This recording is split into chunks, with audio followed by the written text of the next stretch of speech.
Sizabakhumbula sibakhumbule ngendlela and sizawufika ezinkumbulo nezingcinga ngabo zizakwenza into ukubana ii-emotions zethu zizazahlukana.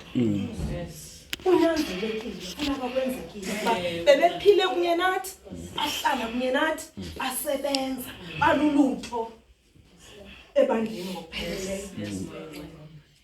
Masilifumane nje izwi lethu ngokufutshane uncwadi yezikronike zokuqala, 1 Chronicles uchapter 29. Sawuthi sifunde kwivesi ye-15, verse 15. Izikronike zokuqala 29, ichapter iverse 15.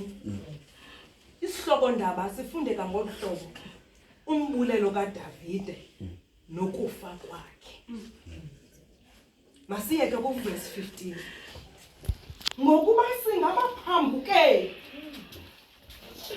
phambi kwakho, silundwendwe njengobawo bethu bonke, injengesithunzi imihla yethu emhlabeni, kungekho themba lakuhlala. Ngokuba singabaphambuke phambi kwakho, silundwendwe njengobawo bethu, futhi imihla yethu injengesithunzi. Akukho themba lakuhlala eli lizwe lenkosi. Inkosi yoxolo, inkosi yosuku, mayikusikelele ukufunda kwezulwayo ngoku nabo naphakade. Jerusalem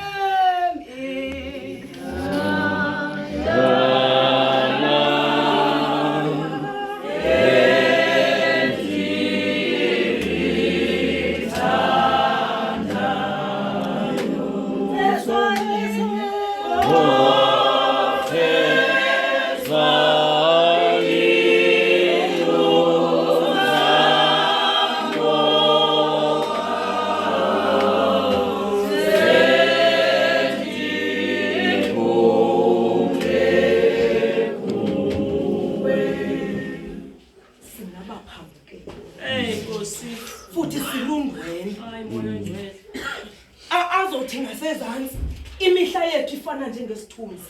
Lento into ethetha ukubana isithunzi besikhona emini siyaphela. Imihla yethu leyo. uEzra lo ubhala lencwadi.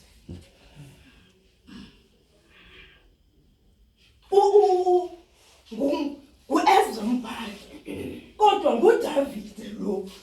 uDavide ukhumbula emva uma bebegqitha kule ndawo, umongamelikazi wami uthethile ngoDavide, amahlandla enyuka kaDavide, wambona edibana noGoliath.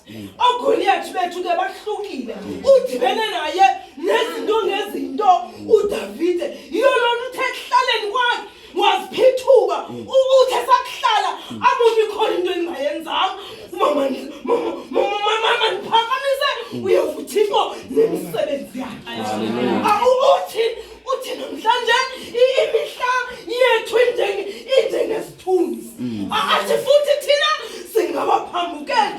Umphambukeli ke lundwendwe, umntwana undwendwe uyafika kodwa kapheleli kule ndawo, uyedlula ngoba ulundwendwe. Njengala maqhawekazi, namhlanje sikhumbula la maqhawekazi ayike akhona ahlala phakathi kwethu, enza njengoba sisenza nangaphezulu, kodwa kwafikela ixesha lokubana bangamandwendwe, lafika ithuba loba mabagoduke. Sikhumbula nomanenekazi namhlanje, sikhumbula nomaqhawe amamugqiza, amanenekazi. Andizange nambona umamugqiza, kodwa ndayiva imisebenzi imisebenzi yakhe uthutata xa ibalisa ngaye athi biliqhema zakhe athe gqitha besiye enkonzweni agqithe phethe ithunga esiyasenga kodwa bazawuthi beyofika enkonzweni afika umama uqhisa afika avula inkonzo ayiqale eqaleni sibalibala nje abantu abanjani sibalibala kanjani asikwazi uthi bakudlula sibe ngathi lesicima nje ikhandela imisebenzi iyathetha haleluya amama uHarmans siyabaza manenekazi amama uHarmans amen sibabonile kodwa namhlanje abasekho phakathi kwethu ngenxa yokubana kufikelele umntana uthi uyavuthiko ngenye imini ka efika abantwana bakhe bengenzanga lento babefanele babayayenza egadini uthi xa ibakhupha uthi hambani niyakufa athi selethilo athi kodwa nabuya ndinikhumbulele amen Omama uMphemba amanenekazi omama uMphemba amanenekazi asevangelini ebeke agqitha asikwazi ukuthixwaka haleluya